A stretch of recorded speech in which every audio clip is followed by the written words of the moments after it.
Bon matin. Merci d'être là avec nous ce matin. On poursuit notre thématique oikos, qui est un mot grec qui veut signifier une famille, un foyer.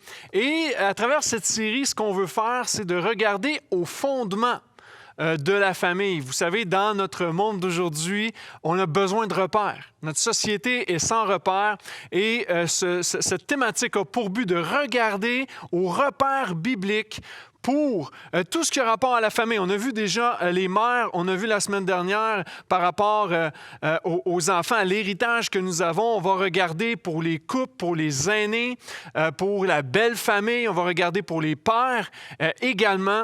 Et ce matin, on va regarder aussi aux célibataires.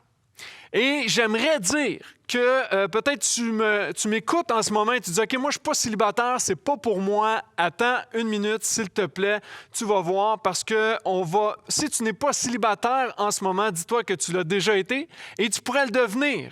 À n'importe quel moment, tu pourrais devenir célibataire et en tant qu'Église, en tant que chrétien, en tant que peuple de Dieu, on a besoin d'être là les uns pour les autres, se soutenir les uns les autres. Alors, tout ce qui va être enseigné ici aujourd'hui est utile pour chacun de nous et tu as le droit de dire Amen si tu le crois et de l'écrire. Et vous savez, cette thématique, lorsqu'on parle de fondement, et la même chose avec les célibataires, c'est vraiment comme un coffrage. Vous savez, c'est quoi un coffrage? Lorsque on veut faire couler du béton, on va faire un coffrage de bois pour s'assurer que la structure, elle est solide, que le ciment ne s'écoule pas n'importe où. Et comme la Bible dit que c'est de bâtir notre maison sur le roc, on veut ensemble bâtir un coffrage spirituel dans cette série, mais aussi ce matin à propos des célibataires. Alors, si tu as ta Bible, tourne avec moi dans 1 Corinthiens 7. Et si tu n'as pas ta Bible, tu peux aller la chercher sans problème. 1 Corinthiens 7, et pour ceux qui sont un peu plus familiers avec la Bible, vous savez que 1 Corinthiens 7 a rapport beaucoup avec les couples, la relation de couple, mais l'apôtre Paul, qui est lui-même célibataire, va donner quelques caractéristiques aussi à propos du célibat, et c'est ce qu'on va regarder ensemble. Alors que dans notre culture, on pourrait dire que de plus en plus, le célibat est valorisé. Parce que lorsque tu es célibataire, tu peux faire ce que tu veux, quand tu veux, avec qui tu veux. Tu es beaucoup plus libre. Si tu veux avoir de l'intimité sexuelle, tu peux faire ça avec n'importe qui. Tu n'as pas de compte à rendre à personne. Tu peux sortir quand tu veux. Tu es maître de ton horaire. Tu es maître de toi-même. Puis, on peut se le dire, là, c'est beaucoup moins de trouble à bien des moments d'être célibataire. Tu n'as pas à te soucier de rentrer à telle heure parce que des gens t'attendent à la maison. Tu es beaucoup plus libre et c'est très valorisé, le célibat dans notre culture. Et dans le monde chrétien, malheureusement, trop souvent, on dévalorise le célibat. Pourquoi? Parce qu'on a l'impression que le célibat rime automatiquement avec abstinence. Parce qu'on sait que le plan de Dieu, le plan de la sexualité pour le Seigneur, c'est lorsque un homme et une femme s'engagent devant lui d'abord. Ils sont mariés, ils sont engagés de cœur et ensuite, ils vont pouvoir bénéficier de la vie de couple. Et on regarde l'abstinence comme quelque chose de malheureux. On dirait que le célibat, c'est une forme de maladie. On est comme incomplet. Hein, quand quelqu'un va dire « Ah, maintenant, je suis enfin casé », et toi, tu es là et tu dis « Bien, je ne suis pas encore casé », bien, ça te donne l'impression que tu es incomplet, alors que tu n'es pas incomplet. Ta valeur, elle est pleine en Jésus-Christ. Et je veux qu'on regarde ensemble dans 1 Corinthiens 7 les différentes caractéristiques sur le célibat. Et mon titre ce matin, c'est « Un statut qu'il faut chérir ». Alors qu'on veut le mettre de côté, c'est un statut qu'il faut chérir. Et on va lire ensemble à partir du verset 1. Voici ce qui est dit. « Pour ce qui concerne les choses dont vous m'avez écrit, je pense qu'il est bon pour l'homme de ne point toucher de femme ou de ne point coucher avec une femme ou de ne pas prendre femme, vont dire d'autres versions. Toutefois, pour éviter l'impudicité ou l'immoralité sexuelle, que chacun ait sa femme et que chaque femme ait son mari. Que le mari rende à sa femme ce qu'il lui doit et que la femme agisse de même envers son mari. La femme n'a pas autorité sur son propre corps, c'est le mari. Et pareillement, le mari n'a pas autorité sur son propre corps, mais c'est la femme. Ne vous privez point l'un de l'autre, si ce n'est d'un commun accord pour un temps, afin de vaquer à la prière, puis retournez ensemble de peur que Satan ne vous tente par votre incontinence. On va arrêter ici. L'apôtre Paul va dire, pour ce qui concerne les choses dont vous m'avez écrit, il faut comprendre que les Corinthiens, c'est exactement comme notre société en ce moment, en 2022. C'est-à-dire que le péché abondait beaucoup dans Corinthe, surtout le péché sexuel où on allait vers une femme, vers une autre, vers un homme. Il y avait beaucoup d'adultère, il y avait même de l'inceste. Quelqu'un a couché avec la mère de son père. Il y avait le divorce qui commençait à être très à la mode. Et là, l'apôtre Paul va dire, tout ce que vous faites, toute cette immoralité sexuelle-là, c'est que vous péchez en ce moment contre votre propre corps. Parce que vous faites ce que vous voulez avec votre corps, alors que votre corps devrait glorifier Dieu. Et lorsque je regarde à l'Église de Corinthe, c'est pas différent que le Québec ou que la France. C'est pas différent que notre monde d'aujourd'hui. Autant à l'extérieur de l'Église qu'à l'intérieur de l'Église, il y a ce défi, il y a ce péché qui est là et qui nous pend au bout du nez, qui veut nous attirer vers le bas. Et l'apôtre Paul commence ici, il va dire, il est bon pour l'homme de ne pas toucher de femme. Il veut premièrement parler d'intimité. La première caractéristique que tu devrais chérir, c'est l'intimité. Et là, tu te demandes, OK, attends une minute. Là, tu nous parles d'immoralité sexuelle, puis là, tu veux parler d'intimité. Il est bon pour l'homme de ne pas toucher de femme. Et là, je sais qu'il y en a plein qui m'écoutent en ce moment, vous n'êtes pas d'accord avec ça. Vous n'êtes pas d'accord avec ça parce qu'il y a un aspect agréable à ça. Et donc, vous connaissez votre Bible, puis vous dites, mais c'est parce que, pasteur, dans Genèse 2,18, ça dit qu'il n'est pas bon pour l'homme d'être seul. Donc, je vais lui faire une aide semblable et Ève va arriver, tout ça. Il faut comprendre que l'intimité dont Paul veut parler ici n'est pas reliée au sexe. Alors que toi et moi, on peut instinctivement parler d'intimité, on va aller beaucoup plus sur une intimité sexuelle tout de suite. Alors que l'apôtre Paul, c'est pas là qu'il va aller. Il ne veut pas relier ça à la sexualité. Mais il sait très bien pourquoi il va dire que c'est pas bon pour l'homme de toucher de femme. C'est parce qu'il sait très bien que ce qui est bien et prévu de Dieu dans le cadre d'un mariage peut amener à toutes sortes d'inconduites sexuelles. L'intimité comme elle est vue dans ce monde, qui est souvent le synonyme d'intimité sexuelle, va toujours ou presque ou très souvent va amener dans l'immoralité sexuelle. On va vers qui on veut, quand on veut, je l'ai dit tantôt. Et la sexualité, comme bien d'autres éléments, amène un appétit en nous. Premièrement, on est attiré vers quelqu'un. Et qu'est-ce qu'on voit la première chose dans les films? Il y a quelqu'un qui est attiré, puis on le sait avant la fin du film qu'ils vont coucher ensemble. On le sait que c'est ça qui va arriver. Et là, il y a une action qui est posée. Et lorsque tu commets cette action, à un moment donné, il y a un attachement qui se fait aussi également. Et le danger, c'est que lorsque tu t'attaches et que tu n'en as que pour l'intimité sexuelle, à un moment donné, tu deviens possessif. Parce que là, c'est plus assez pour toi et tu en veux, tu veux posséder la sexualité et tu en viens obsessif. Et d'ailleurs, c'est ce que tous les écrits ceux qui ont écrit sur la pornographie vont dire, c'est qu'à un moment donné, c'est comme une drogue que tu as et que ton cerveau emmagasine et à un moment donné, t'en veux et ça devient une obsession pour toi. Et l'apôtre Paul, alors qu'il parle à l'Église de Corinthe, il sait tout ce qui s'est passé. Il sait tous les péchés sexuels qui ont été à Corinthe et il sait que encore aujourd'hui, c'est comme ça. Hein? Et on a besoin d'avoir cette crainte de Dieu dans l'Église. Et l'apôtre Paul parle d'inconduite sexuelle, qu'il y a vraiment une difficulté de se contenir. Et c'est pourquoi il encourage l'Église ici à dire il est bon pour l'homme de ne pas toucher de femme. Et là, tu vas dire, ouais, mais tu sais, pasteur, quand on a déjà connu, c'est pas évident. Et je sais que tu pourrais me dire, hey, as-tu déjà goûté à des sushis? C'est super bon, les sushis, mais j'ai jamais goûté de sushis, fait que je peux dire, ben, Ce que je ne connais pas, ça ne me dérange pas, ça ne peut pas me manquer si je ne le connais pas. Et je sais que l'aspect de sexualité, souvent, c'est un argument qui va sortir. Mais si tu veux marcher selon la parole de Dieu et dans l'intimité relationnelle que Dieu a pour toi, ce ne sera pas une excuse. Je crois que tu as besoin à ce que le Seigneur renouvelle tes pensées. Évidemment, je m'adresse à des chrétiens ici. Tu as peut-être connu avant, tu es peut-être dans le péché en ce moment, tu vis de l'immoralité sexuelle de tous bords, tous côtés. Tu as besoin d'avoir un renouvellement des pensées, que le Saint-Esprit renouvelle ton intelligence. Parce que le problème ultime, c'est pas que tu en as besoin, c'est pas que tu veux gérer tes pulsions, puis il faut que ça sorte. Le problème, c'est ton cœur et tes motivations. Où est ton cœur? Où est ta motivation? Et voici ce que l'apôtre Paul va dire. Au-delà de cette intimité, il n'est pas contre l'intimité sexuelle en passant, parce qu'après, il parle au couple, puis on va le voir dans un instant.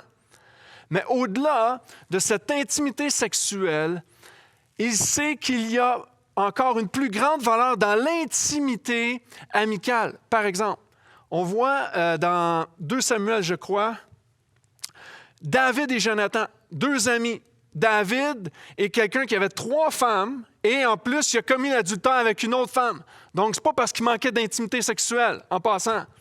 Mais David était très proche de Jonathan et il a dit à Jonathan, « Ton amour ou ton affection vaut plus que l'amour des femmes. » Son amitié valait plus que tout le reste parce qu'il savait que c'était une intimité profonde. David savait que Jonathan pouvait lui dire la vérité. Il pouvait s'attarder et lui demander vraiment comment il allait, lui donner des avis. C'était quelque chose de très profond. Et les Proverbes vont beaucoup parler d'amitié aussi. Que dans le malheur, il va se montrer un frère. Et parfois, même nos frères de sang, nos sœurs de sang, on n'est pas aussi proche qu'un ami qui peut être très proche de nous. Tu peux vivre une intimité à la gloire de Jésus par des amitiés.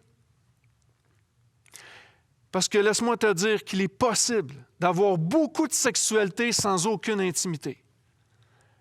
Mais il est aussi possible d'avoir beaucoup d'intimité sans sexualité. Il faut que tu comprennes en tant que chrétien que même si tu as espéré toute ta vie d'avoir un époux, le véritable époux, c'est Jésus-Christ. Il est l'époux et l'Église est son épouse. Mais il va dire, l'apôtre Paul va dire dans le texte qu'on a lu, toutefois, pour éviter l'impudicité ou l'immoralité sexuelle, que chacun ait sa femme et que chaque femme ait son mari. Et ça, c'est intéressant aussi. Il va parler d'un homme et d'une femme. Le mariage, c'est un homme et une femme. Et que chacun ait sa femme et ait son mari. Pas 2 femmes, pas une 3e ou une 4e femme où tu vas avoir des relations sexuelles à répétition. Qu'il ait sa femme, que la femme ait son mari et qu'ils puissent jouir ensemble de cette intimité. Dans le mariage, il veut parler d'engagement ici. Comme quoi que c'est important de s'engager. Pour éviter l'immoralité sexuelle, engagez-vous dans le mariage. C'est ce qu'il est en train de dire. Parce que le mariage, c'est l'endroit prévu pour la sexualité notamment, mais pour bien d'autres choses. Il va dire, ne vous privez pas, sauf d'un commun accord pour un temps, afin de vaquer à la prière. Paul veut nous présenter le statut qu'il faut chérir, une des caractéristiques, c'est l'intimité. Et l'intimité surpasse l'intimité sexuelle. Il y a une intimité profonde d'amitié, mais aussi, il veut viser ici l'intimité spirituelle. Il est conscient, dans un couple, c'est important, ne vous privez pas. Mais il va joindre ça avec la véritable intimité qui est de vaquer à la prière. L'intimité spirituelle, l'intimité avec Jésus. C'est malheureux de constater que l'éloignement numéro 1 chez les chrétiens, souvent, c'est parce qu'ils veulent vivre cette intimité sexuelle-là. Alors que l'intimité, dans sa définition, devrait être le rapprochement numéro 1 pour les chrétiens au niveau spirituel. L'intimité avec Christ. Pourquoi? Parce qu'il faut comprendre que le mariage, c'est toujours une image de Christ et de l'Église. Et Christ, il nous a réconciliés avec Dieu et il établit, il nous a réconciliés avec Dieu pour qu'on soit en relation avec lui. Donc, tu peux vraiment développer cet amour profond et mutuel avec Dieu où tu découvres qui il est. Et ce rapprochement, c'est l'intimité ultime que tu peux vivre sur cette terre. Il n'y aura jamais rien de plus grand que ça. Jésus est suffisant en lui-même. On continue. Verset 7. « Je voudrais que tous les hommes fussent comme moi, mais chacun tient de Dieu un don particulier, l'un d'une manière, l'autre d'une autre. À ceux qui ne sont pas mariés aux veuves, je dis qu'il leur est bon de rester comme moi. Mais s'ils manquent de continence, qu'ils se marient, car il vaut mieux se marier que de brûler. À ceux qui sont mariés, j'ordonne, non pas moi, mais le Seigneur, que la femme ne se sépare point de son mari. Si elle est séparée, qu'elle demeure sans mari ou qu'elle se réconcilie avec son mari, et que le mari ne répudie point sa femme. » Chacun tient un don de Dieu, un don particulier, l'un d'une manière, l'autre d'une autre. Donc, autrement dit, célibataire ou marié. Dans toutes les sphères de la société, c'est ça. Tu es célibataire ou tu es marié. Donc, on a chacun un don.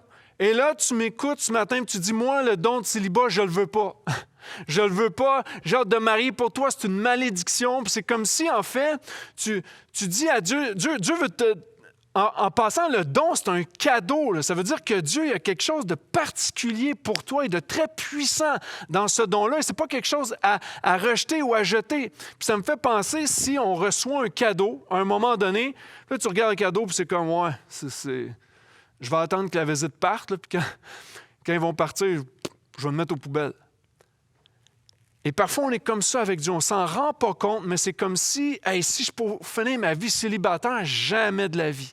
Puis là, on peut remettre en question notre foi, on peut remettre en question l'amour de Dieu parce qu'il ne nous a pas donné ce qu'on veut vraiment. Alors que c'est un don, le don est quelque chose à chérir. Dieu dit qu'il donne des dons de différentes façons à différentes personnes parce que c'est des dons de grâce. Ce n'est pas des choses qu'on mérite, c'est quelque chose que l'on reçoit. Et si on les reçoit, il y a une bonne raison pour qu'on les reçoit. Et le don de célibat, ça ne veut pas dire que c'est pour le reste de ta vie. Il y en a qui étaient eunuques, c'était des gens castrés, mais ça leur permettait d'être au service de leur maître pour le reste de leur vie. Je ne dis pas que c'est ça qui va t'arriver, que toute ta vie, tu vas être célibataire. Mais ça se peut que pour un temps de ta vie, ce soit le cas. Et que tu puisses accepter ce don-là et que tu puisses le chérir comme étant un bon intendant du don que Dieu t'a donné. L'apôtre Paul va dire, c'est bon de rester comme moi. L'apôtre Paul est célibataire. C'est bon de rester comme moi. Il voyait tous les bénéfices d'être seul. Il pouvait honorer Dieu. Tu n'as pas besoin d'être marié pour honorer Dieu, mais dès maintenant, tu peux honorer Dieu dans la position que tu es, le statut qu'il t'a donné. Parce qu'il y a une promesse où Dieu dit qu'il va toujours te donner la capacité de supporter ce qui est devant toi. Et d'ailleurs, il y a certaines personnes à qui je parle, des fois, ils vont dire, moi, je suis bien tout seul, pasteur. Je suis bien seul. Et des fois, il y a différentes raisons. Des fois, ça peut venir de blessures ou d'échecs passés. Mais d'être bien seul, c'est correct d'être heureux sans personne autour de nous. Encore une fois, ce n'est pas quelque chose à négliger, ce statut, mais à chérir. Réalise que ta véritable valeur, elle est en Jésus-Christ. Mais il va dire en même temps à ceux qui sont célibataires ou ceux qui désirent des fois avoir un compagnon dans la vie, il va dire mieux vaut se marier que de brûler. Parce qu'il sait très bien, la sainteté dans le mariage est tellement importante, la pureté de l'individu, c'est tellement important, l'engagement de deux individus devant Dieu est tellement important. Et encore une fois, ce que je vous disais, l'image de Christ et de l'Église qui sont en relation ensemble démontre le mariage terrestre est une illustration de cette réalité spirituelle entre Christ et l'Église. Donc, c'est tellement important de préserver cette image. S'il vous plaît, il veut dire mariez-vous plutôt que de brûler, plutôt que vos péchés vous tirent vers le bas. Et si vous vous demandez, OK, est-ce que c'est correct ce que je fais en ce moment? Imagine-toi si Jésus était dans ta chambre à coucher. Est-ce que tu ferais les mêmes choses que si Jésus n'était pas là? Et juste de répondre à la question, je crois que tu as ta réponse. Il y a plein de gens qui viennent me voir puis vont dire, on veut se marier, pasteur. Et à chaque fois, je suis content parce que je me dis, yes, il y a un engagement devant Dieu et tout ça. Mais les gens vont dire, je vais leur demander, en fait, pourquoi vous voulez vous marier? Et souvent, la réponse, c'est pour se mettre en règle devant Dieu. Et c'est correct de vouloir se mettre en règle avec Dieu, mais je crois que de se mettre en règle devant Dieu commence maintenant, commence aujourd'hui, commence pas dans 6 mois ou dans 8 mois lorsque ton mariage est planifié.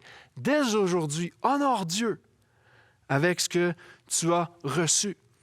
Parce que juste de se mettre en règle avec Dieu, ce n'est pas suffisant. Pourquoi? Parce que des fois, juste parce que, OK, on va se marier pour que je sois correct devant Dieu, mais ça se peut que tu sois mal marié aussi. Donc voilà pourquoi c'est important de faire les choses en bonne et due forme selon ce que la parole de Dieu nous enseigne. Maintenant, je vais être plein de grâce ici ce matin. Je sais que peut-être que tu es marié en ce moment puis tu vis un mariage malheureux ou tu as vécu des échecs dans le passé, puis je vais être plein de grâce. Et je sais qu'il y a un message de grâce pour toi aussi et le pardon est disponible pour toi. Si tu vis différentes situations aussi, tu peux venir nous voir, qu'on puisse parler ensemble. Mais l'idée ce matin dans ce message, c'est de pouvoir m'adresser à ceux, peut-être qui aspirent à ce mariage, puis tu es en train de faire les choses à l'envers. Le don du célibat est quelque chose à chérir, mais il va parler du mariage aussi où, justement, dans la culture populaire, c'est un peu le rêve. Hein? Souvent, les gens vont me dire « Ah, moi, mon rêve, c'est de me marier. » Et on voit ça comme la bénédiction ultime, alors que tu ne réalises pas qu'il va y avoir plein de défis sur le chemin. Et même, on dit qu'un mariage sur 2 va vers le divorce. Est-ce que ça veut dire qu'on veut pas se marier? Non, qu'on ne devrait pas se marier? Absolument pas. Mais il y a des défis qui sont là. Et l'apôtre Paul va dire, si tu es marié maintenant, reste marié.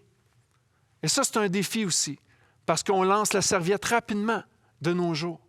Mais reste marié, demeure fidèle. Il y a tellement de divorces pour de l'infidélité ou de diverses raisons partout autour. Mais il conseille, reste marié. Si la femme se sépare, et si la femme se sépare, il va dire qu'elle ne se remarie pas, qu'elle reste seule.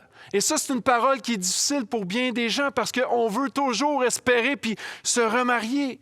Mais l'apôtre Paul va plutôt mettre l'emphase sur la réconciliation. Au lieu de chercher, d'essayer de trouver le bonheur dans quelqu'un d'autre, puis ça va être difficile parce que tu amènes un bagage avec toi, un bagage de souffrance d'une première union, puis tu vas le transporter dans une deuxième. Donc, il va dire, bien, c'est mieux pour toi de rester seul ou bien va te réconcilier. Cherche le pardon, va consulter, fais-toi aider, mais réconciliez-vous. C'est ce que l'apôtre Paul veut. Parce que c'est de restaurer cette image de Christ et de l'Église. Et il va parler aux hommes. Il va dire, ne répudiez pas vos femmes. À l'époque de l'Ancien Testament, c'était permis, mais Dieu l'a permis que Moïse dise, vous pouvez répudier vos femmes en cas d'infidélité, mais c'est à cause de la dureté du cœur humain. C'était pas le plan de Dieu initial. C'est vraiment parce qu'on a le cœur dur. Pensez-y une seconde. C'est comme si on répudie notre épouse. C'est comme si Jésus disait, OK, je vous répudie maintenant. Cherchez-vous un autre Jésus. Ça ne marche pas. Jésus veut nous réconcilier, veut qu'on puisse être restauré. Travaillez à votre restauration. Venez consulter s'il faut pour être restauré, être réconcilié. Il y a toujours une bonne nouvelle pour vous. Je continue, verset 17. Je saute quelques versets. Verset 17. Seulement que chacun marche selon la part que le Seigneur lui a faite, selon l'appel qu'il a reçu de Dieu. L'observation des commandements de Dieu est tout. Verset 23. Vous avez été rachetés à un grand prix. Ne devenez pas esclaves des hommes. Que chacun, frère, demeure devant Dieu dans l'état où il était lorsqu'il a été appelé. Que chacun marche selon sa part. C'est-à-dire, on a tous reçu un statut, célibataire ou marié, et on aimerait tous donner notre avis sur notre statut. Puis on peut dire à Dieu, je pense, Seigneur, tu m'as oublié, ça fait des années que je prie pour avoir un mari, pour avoir une femme, je pense que tu m'as oublié. Puis on a tous notre avis, puis on peut débattre avec Dieu. Et on voudrait tous changer même notre statut. Je connais des gens célibataires que oui, ils veulent être mariés, puis je les comprends, mais je connais des gens mariés aussi qui voudraient changer de statut pour plein de raisons. Je suis convaincu que ça vous a déjà arrivé de dire, moi, je suis marié, je vais célébrer 22 ans cet été, mais je suis convaincu que ça vous est déjà arrivé, puis vous avez dit, si j'étais célibataire, hein? Comme si tu as un moment de nostalgie quand tu vivais seul, autant que tu voulais quelqu'un, maintenant tu as un moment de nostalgie où si j'étais célibataire, voici tout ce que je ferais. On veut toujours changer notre statut. On n'est jamais satisfait finalement. On n'est jamais satisfait. Et là, la troisième caractéristique que Paul veut parler ici, c'est l'obéissance. Que chacun marche selon la part que le Seigneur lui a faite. L'obéissance. On n'a pas de la misère à obéir lorsqu'on voit un arrêt-stop. On va arrêter la voiture. Pourquoi? Parce qu'il y a des conséquences, on n'arrête pas. Lorsqu'on voit des feux rouges, bien, on va arrêter aussi, parce qu'on sait qu'il y a des conséquences si on n'arrête pas au feu rouge. Il y a plein d'autres aspects de la vie où on sait, on le fait parce que c'est comme ça, puis on ne se pose pas toujours de questions. Mais c'est drôle, lorsque Dieu te présente un plan de mariage où l'épanouissement de sexualité est à l'intérieur du mariage, tout à coup, hop, on remet en question ce que Dieu a dit. Pourtant, que tu sois en couple ou que tu sois célibataire puis que tu as l'impression que c'est une démotion, Paul va dire, marchez dans l'obéissance. L'important, c'est d'obéir à Dieu, là où tu es, selon ce que tu as reçu. Cherche pas à être comme les autres. Ce que tu as reçu maintenant, marche dans l'obéissance simplement. L'observation des commandements de Dieu est tout. Le livre de Deutéronome va dire, observe les commandements du Seigneur afin de vivre heureux. C'est ce qu'il va dire. On a vu il y a quelques semaines dans la première lettre de Jean, celui qui m'aime va marcher selon mes commandements, va respecter, va obéir à mes commandements. Et il va dire tout ça pourquoi? Parce qu'il leur rappelle une vérité importante. Vous avez été rachetés à un grand prix. On a été rachetés par un grand prix, par le sang de Christ qui a coulé. C'est le plus grand prix qu'il pouvait avoir. Il n'y a personne d'autre qui va pouvoir faire couler de son sang, qui va te sauver, qui va te sortir de la perdition. Seul Jésus-Christ, par son sacrifice, te sortit de l'esclavage pour te rendre libre. Il n'y a pas d'autre sacrifice disponible. Il va dire, vous avez tellement été rachetés à un grand prix. Retournez pas dans un esclavage quelconque. Mais marchez simplement dans l'obéissance. Autrement dit, si tu es un chrétien, vis en chrétien. Tu m'écoutes peut-être ce matin puis tu ne te considères pas chrétien. Je ne te demande pas d'obéir à la parole de Dieu parce que tu ne te considères pas un chrétien. Mais si tu es chrétien, la Bible veut t'enseigner ce matin de vivre en chrétien. Que tu sois célibataire, que tu sois marié, vis en chrétien. On continue, verset 25. Pour ce qui est des vierges, je n'ai point d'ordre du Seigneur, mais je donne un avis. Comme ayant reçu du Seigneur miséricorde pour être fidèle. Voici donc ce que j'estime bon. À cause des temps difficiles qui s'approchent, il est bon à un homme d'être ainsi. Es-tu lié à une femme? Ne cherche pas à rompre ce lien. N'es-tu pas lié à une femme? Ne cherche pas une femme. Autrement dit, ce que l'apôtre Paul veut dire, c'est d'être fidèle. La quatrième caractéristique, c'est la fidélité. Ça n'a rien à voir avec ton statut, juste d'être fidèle. Ce que tu as reçu du Seigneur, une miséricorde pour être fidèle. Je sais qu'il y a de la pression. Les gens autour de toi, ils te mettent une pression. Puis quand est-ce que tu vas rencontrer quelqu'un? Puis à chaque fois qu'on veut sortir, tu es seul. Nous autres, on est tout le temps en couple. Puis quand est-ce que on te met une pression? Puis là, hop, la première personne que tu vois, tu te jettes dans ses bras à cause de toute cette pression-là. Mais Dieu t'a donné, par miséricorde, le moyen d'être fidèle à lui. Ne renie pas, si on veut, tes origines de la foi. Mets ta foi en Christ. Demeure-lui fidèle. Il va dire aux gens mariés, est-ce que tu es lié? Ne cherche pas à rompre. Les vœux de mariage que tu as faits, ne cherche pas à les rompre. Je sais que ce n'est pas facile. Je sais que c'est dur parfois. Je sais que tu as envie de tout laisser tomber. Je sais que tu souffres. Mais la rupture n'est pas la solution non plus, n'est jamais la solution. Parce qu'une rupture garde des blessures. Demeure fidèle à Dieu. Puis encore une fois, va chercher de l'aide aussi. Mais si tu es lié, ne cherche pas à rompre. Ce n'est pas la solution. Il va dire, si tu n'es pas lié, ne cherche pas. Hein, quoi, l'apôtre Paul ne veut pas que je me marie? C'est pas ça. Il va dire, ne cherche pas. Je sais qu'aujourd'hui, ce qui est très à la mode, c'est les réseaux sociaux et on va rencontrer quelqu'un même sur les réseaux sociaux. Et là, à un moment donné, on se donne un rendez-vous, tout ça. Puis, il y a quelques gens que j'ai rencontrés récemment, qui se sont rencontrés sur les réseaux sociaux, où ils vont finir par se marier. Et ça peut être un moyen utilisé pour ça. Mais ce que je veux dire par « n'es-tu pas lié, ne cherche pas », c'est que parfois, on utilise des moyens où ça pourrait nous amener dans certains compromis. Des gens vont se rencontrer en ligne, puis là, à un moment donné, la question vient, est-ce que tu crois en Dieu? Puis là, ah oui, je crois en Dieu. Mais finalement, la croyance que tu as n'est pas la même. Toi, tu crois vraiment en Jésus, tu es un disciple de Jésus, puis l'autre, c'est plus un Dieu abstrait. Mais c'est pas grave, il croit en Dieu. Mais ce qui arrive, c'est qu'à un moment donné, il y a un compromis qui est fait dans ta foi et vous ne prendrez pas les mêmes directions. Il y a un danger qui est là à ça. Et moi, j'aimerais juste t'encourager en te disant, laisse Dieu orchestrer la rencontre. Je me rappelle, moi, personnellement, en 99, je cherchais quelqu'un pour ma vie. Je cherchais, puis à un moment donné, je pensais avoir trouvé quelqu'un, mais avec le recul, je réalise que cette personne, finalement, il fallait qu'elle fitte avec mes critères, avec mes standards à moi. Donc, finalement, c'était très centré sur moi. Et Dieu m'a surpris.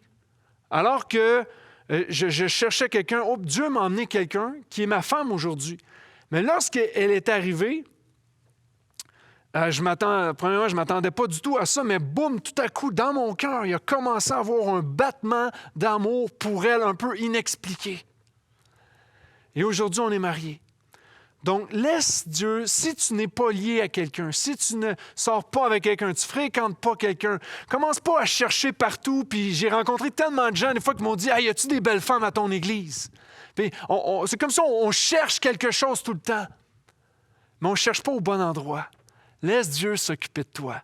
Dieu a quelqu'un pour toi. Et je vais y revenir à ça un petit peu plus loin. On continue, verset 29. « Voici ce que je dis, frères, c'est que le temps est court.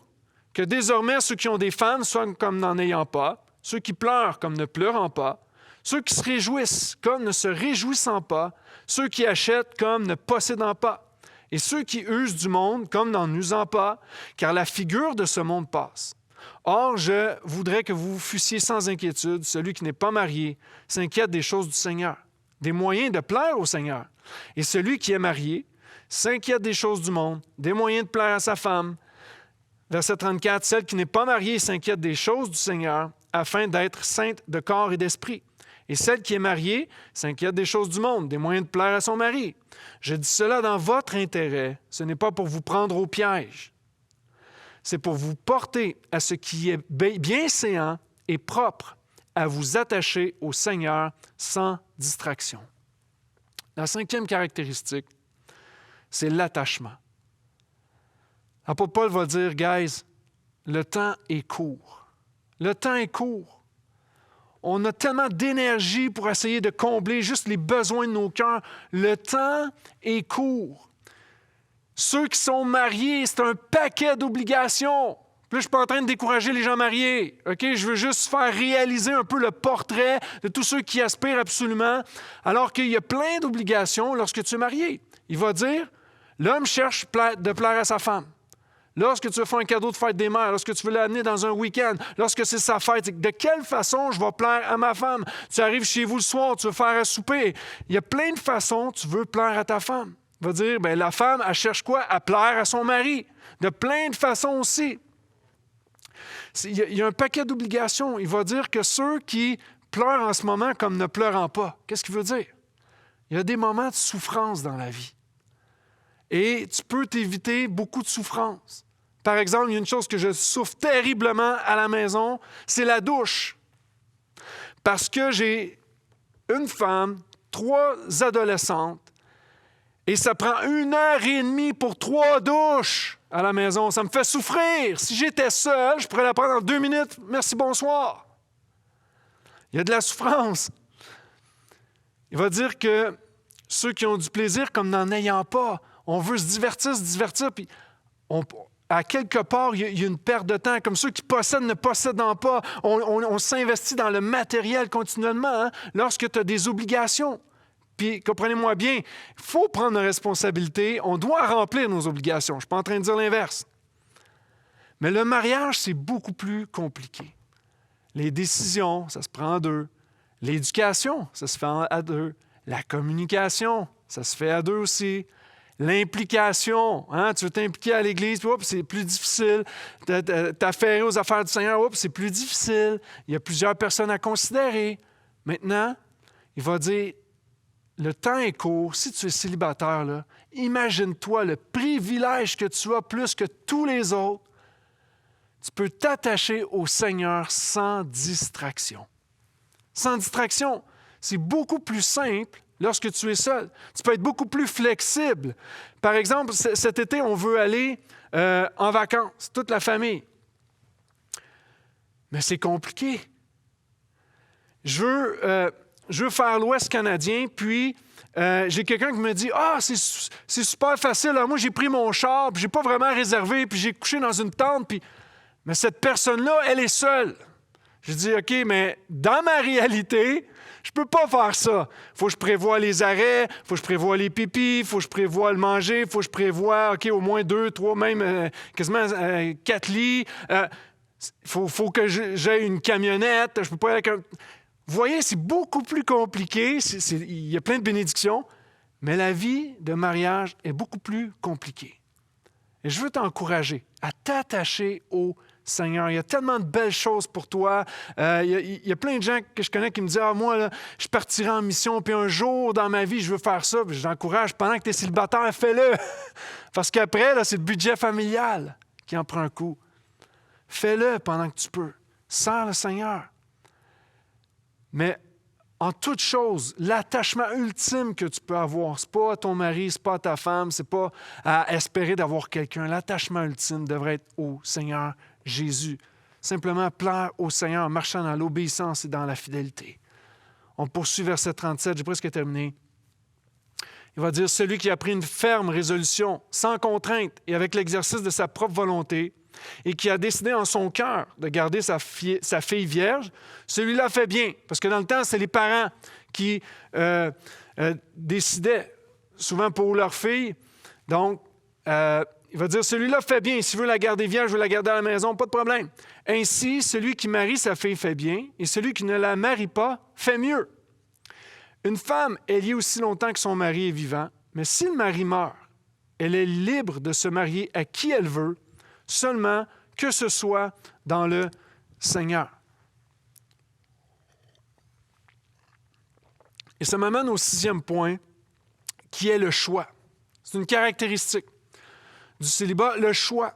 C'est-à-dire, tu veux rester vierge, good. Tu veux te marier, good, pas de problème. Tu es veuf, tu peux te marier, mais tu peux te marier à qui tu veux. Il n'y a aucun problème, mais que ce soit dans le Seigneur seulement. Mais lorsque Paul dit ça, démontre que pour lui, l'important, c'est un seul mariage. Si tu n'es plus lié, ne cherche pas à trouver quelqu'un, mais si tu es veuve, le Seigneur permet que tu puisses poursuivre et te remarier, mais ce n'est pas toujours évident, le remariage. Et là, tu te demandes peut-être, OK, tu parles de choix, OK, si je veux rester seul, good, je veux me marier, OK, good, mais comment on fait pour être sûr que c'est la bonne personne? Je sais que c'est une question que plusieurs se posent. Comment on fait pour être sûr? Tu sais, c'est pas évident, puis tout ça. Puis des fois, on a une vision mystique de la chose. On a l'impression que, tout à coup, on va avoir une lumière qui vient du ciel pour nous dire « Voici, c'est elle, ta femme! » Puis j'ai du monde qui sont déjà venus me voir pour « le Seigneur m'a révélé que ça allait être elle, ma femme! » Puis tout ça. Puis des fois, c'était déjà marié déjà. Fait que tu vois que ça tenait pas la route. Il n'y a rien de mystique. Voici quelques suggestions comme ça. Comment faire un bon choix? Généralement, notre premier choix, c'est l'attrait. On veut qu'il y ait une attraction. Hein? Puis je ne suis pas contre l'attraction. Je crois que tu peux voir quelqu'un et dire « Oh, wow, c'est une belle personne », puis tu es attiré. D'ailleurs, Jacob va dire que lorsqu'il a vu son épouse, elle était belle à voir et à regarder. Donc, il l'a plus que vu, il l'a regardé au complet. Okay? Il était attiré physiquement. Mais j'aimerais te dire que ce qui est le plus important, ce n'est pas l'attrait physique, mais l'attrait de caractère. Est-ce que cette personne aime Jésus? Évidemment, si tu es un chrétien, je m'adresse à toi, si tu es un chrétien, est-ce que cette personne partage la même conviction et la même confession de foi que toi? Parce que c'est un attrait beaucoup plus attirant que juste le physique. Ensuite, il y a des étapes. Tu vois quelqu'un, tu apprends à te connaître, tu rentres dans des fréquentations. Ensuite, il y a les fiançailles et tu finis par le mariage. Alors qu'aujourd'hui, on fait toutes les choses à l'envers. On a une première soirée, il y a un one night, puis après ça, oups, des fois, il faut vivre avec certaines conséquences de ça. On fait toutes les choses à l'envers. On va rester ensemble avant, puis un jour, après avoir eu des enfants, puis ça fait 15 ans qu'on est ensemble, on va se marier. Il y a quelque chose qui cloche là-dedans. La parole de Dieu nous appelle vraiment à l'engagement d'abord. Tellement de personnes vont dire, mais il faut bien que je l'essaye avant. Écoute-moi bien. Si tu apprends à connaître une personne, premièrement, tu peux être attiré physiquement, mais ce qui t'attire le plus, là, c'est son cœur, sa personnalité, qui il est ou qui elle est. Puis tu vas t'attacher à ça. Une fois que tu veux t'engager à cette personne que tu apprends à connaître, tout le reste va être beaucoup plus facile pour toi. Alors, tu n'as pas besoin de voir si tout va cliquer avant.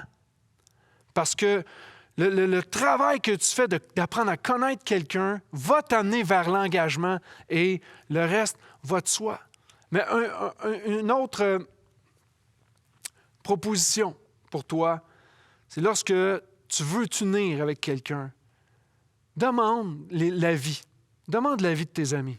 Si tu es le seul à croire que la personne qui est avec toi, c'est celle qu'il te faut, mais que tout le monde autour dit « Ah! » puis il lève le flag, pose-toi des questions. C'est pas qu'on veut faire briser ta relation, c'est juste qu'il y a un petit flag, puis on se dit « Ah, on ne veut pas qu'il arrive un malheur, on ne veut pas que ça puisse amener vers la rupture. » La vie est importante. La Bible en parle de ça. La vie est importante. Je me rappelle avoir déjà vécu une situation où des gens qu'on connaissait s'étaient mariés et dans mon cœur, j'étais « Ah, je suis pas sûr, il y a de quoi. » Je n'étais pas capable de mettre le doigt dessus, mais vous savez qu'est-ce que ça fait, ça? C'est le « Des fois, on ne met pas le doigt dessus, mais on sait qu'il y a de quoi qui cloche. On n'a rien fait. Ma femme et moi, on n'a rien fait. Aujourd'hui, ils ne sont pas ensemble. Et je me dis, si ça a à revenir, je dois le dire par amour pour cette personne, je dois le dire. Et ce matin, je te le dis, si c'est toi, tu m'écoutes, puis il y a des gens partout autour de toi qui te déconseillent d'entrer dans une relation quelconque. Peut-être que c'est Dieu qui te parle en ce moment pour te dire, fais attention. Et voici ce qu'il va dire parmi le choix. Tu peux marier qui tu veux, mais voici quelques propositions qui ont été données, mais il va surtout mettre l'emphase sur que ce soit dans le Seigneur seulement. Si Jésus pour toi est ton sauveur, si ta confession de foi sur le fait que Jésus est le Christ, Jésus est le Seigneur, tu dois avoir quelqu'un qui croit la même chose que toi. Et d'ailleurs, à l'Église ici, on a une politique. Premièrement, on est une Église chrétienne. On est des pasteurs. Donc, on veut marier des chrétiens. C'est super important. On veut marier des chrétiens. Parce qu'on sait très bien qu'un chrétien et un non-chrétien, ça ne veut pas dire que ça ne fonctionnera pas. Mais on ne pourra jamais aller dans la même direction. Pense-y une seconde, tu veux élever tes enfants dans la foi en Jésus, mais ton conjoint peut être d'une autre religion, juste pas croyant, ou un athée va vouloir amener les enfants dans une autre direction. Et l'image que j'avais, c'est comme si tu étais à l'épicerie. Les deux, vous avez le panier d'épicerie. Pendant que vous fréquentez tout ça, vous y allez ensemble, mais à un moment donné, vous êtes chacun votre bout de panier. Il y en a un qui dit, non, on va aller par là, puis l'autre va dire, non, on va aller par là, puis à un moment donné, qu'est-ce qui arrive? C'est comme, hey, tu me donnes-tu? Non, c'est moi. Puis à un moment donné, il commence à y avoir des chicanes, des conflits avec tout ça, parce que chacun, on veut essayer d'aller dans notre direction, mais ça ne marche pas, on fait du surplace. Et je crois que c'est important pour le chrétien de marier un chrétien, de marier une chrétienne, parce qu'encore une fois, je l'ai dit 2 fois, mais je le dis une 3e fois, le mariage, c'est l'image de Christ et de l'Église. C'est sur cette terre, le mariage est l'illustration du mariage céleste entre Christ et l'Église. On a besoin de cette même confession. On a reçu cette même réconciliation avec le Père par l'œuvre de Jésus. Donc, s'il vous plaît, puis je sais qu'on peut justifier. Ah, mais il croit en Dieu. Mais je sais que 70% du Québec croit en Dieu. Mais il n'y a même pas 1% dans les églises. Alors, il faut se poser la question, si c'est suffisant. Est-ce que vous partagez la même foi, la même conviction en Jésus? Et je termine. Voici ce que Paul va dire sur la veuve. Elle est plus heureuse néanmoins si elle demeure comme elle est, suivant mon avis. Et moi aussi, je crois avoir l'Esprit de Dieu. Je trouve ça intéressant. Elle est plus heureuse, la veuve. L'apôtre Paul sait que de refaire sa vie, c'est pas évident. Plein de gens, vous le savez. Vous avez refait votre vie, peut-être 1 fois, 2 fois. Puis des familles recomposées, tout ça. Puis la grâce de Dieu est là pour vous soutenir, mais vous savez que ce n'est pas évident. Puis il y a des gens, vous aimeriez refaire votre vie parce que vous ne voyez pas vieillir seul. Vous voulez avoir quelqu'un à vos côtés. L'apôtre Paul sait que ce n'est pas évident non plus. Un remariage, ce n'est pas évident non plus. On amène toujours un bagage avec nous et des blessures avec nous. Ce n'est pas évident. Et je veux être plein d'amour, plein de grâce ici. Puis je veux juste te dire en même temps, ne cherche pas à tout prix à ravoir quelqu'un dans ta vie. L'apôtre Paul était fermement convaincu. Tu as vécu un mariage, tu deviens veuve, tu deviens veuf. Je suis convaincu que tu es plus heureuse comme ça. Pour plein de particularités qui viennent avec un remariage.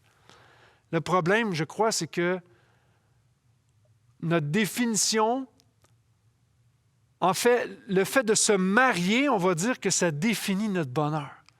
Mais l'apôtre Paul va dire, moi aussi, je crois avoir l'Esprit de Dieu. Et c'est la 7e caractéristique. Autrement dit, ce n'est pas ton statut qui détermine ton bonheur. Ce n'est pas si tu es marié, si ça détermine ton bonheur. Ce n'est pas si tu es bien marié même qui détermine ton bonheur, mais c'est le Saint-Esprit. Pourquoi? Parce que sans le Saint-Esprit en nous, on est perdu. C'est ce que la Bible va dire. On est perdu sans le Saint-Esprit parce que le Saint-Esprit, c'est lui qui nous convainc de péché. C'est lui qui nous convainc de justice. C'est lui qui nous convainc qu'il y a un jugement à venir. Et le Saint-Esprit, la job du Saint-Esprit, c'est de nous amener vers Christ, c'est de nous révéler Christ. Et pour nous donner cette vie nouvelle lorsqu'on place notre foi en Jésus.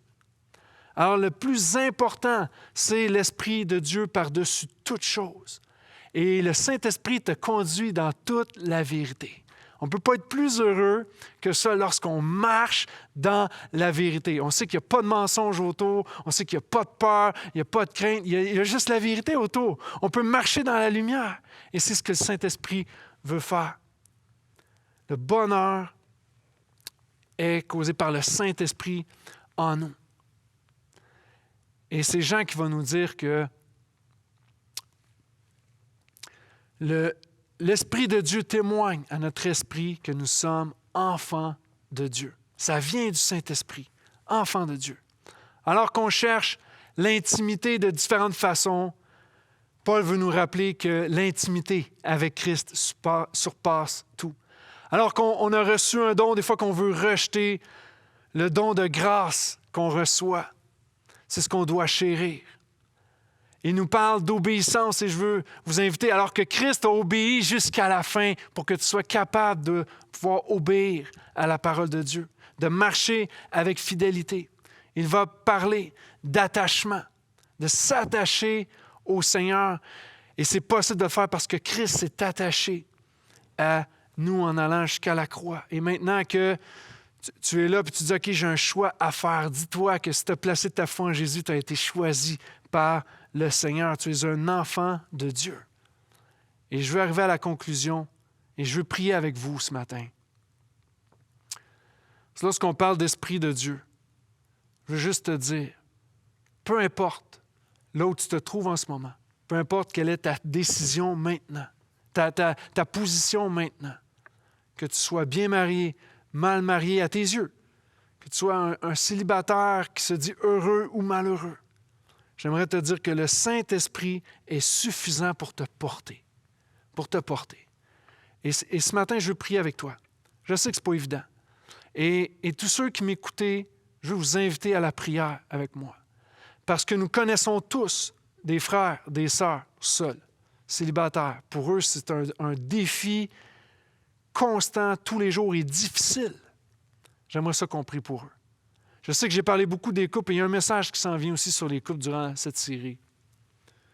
Mais je veux me concentrer vraiment sur les gens seuls. Les gens seuls, ça peut être des séparés, ça peut être des divorcés, ça peut être des veufs aussi. Je veux qu'on prie et que vous puissiez vous joindre à moi ce matin. Seigneur, premièrement, je veux te dire merci pour ta parole. Merci parce que elle est pleine d'autorité. Merci parce que tu nous as donné ce livre de vie qui nous conduit pour connaître ton Fils Jésus et cette œuvre miraculeuse et gracieuse pour nos vies, alors qu'on ne méritait rien, alors qu'on était perdu, puis alors qu'on cherche encore inconsciemment à se perdre de toutes sortes de façons parce qu'on regarde la vie avec notre propre standard. Seigneur, je te remercie pour les Écritures qui nous révèlent qui tu es, qui nous révèlent ton plan, qui nous révèlent ta volonté, ta bonté, ton amour. Et ce matin, Seigneur, je veux prier pour chaque auditeur, pour chaque célibataire précisément, Seigneur. Toi qui leur as donné un don à chérir. Toi qui as permis qu'en ce moment, ils soient seuls. Et il y a différentes raisons qui les ont amenés à ça. Mais je sais, Seigneur, qu'ils ne sont pas seuls parce que tu es avec eux. Tu dis que tu allais être avec nous jusqu'à la fin des temps. Seigneur, nous ne sommes pas seuls. On peut être seul dans une maison physiquement, mais tu es avec nous et nous ne sommes pas seuls. Merci, Seigneur. Et merci de te révéler personnellement à chaque personne. Je prie, Seigneur, que ce soit un encouragement simplement à être fidèle, à marcher dans l'obéissance, à te faire confiance, parce que tu sais beaucoup mieux que chacun de nous le plan que tu as tracé, Seigneur. Donc, merci de soutenir chaque personne seule. Merci, Seigneur, de leur donner le repos nécessaire. Merci de leur donner une paix particulière. Et merci de les aider à chérir ce statut, Seigneur, qu'ils ont en ce moment pour ta gloire à toi. Pas dire qu'on est meilleur que les autres, qu'on a réussi, puis non, pour ta gloire à toi. Parce qu'on veut élever ton nom en toutes choses et honorer ton nom en toutes choses. Merci Jésus, je te remets tout entre tes mains. Amen.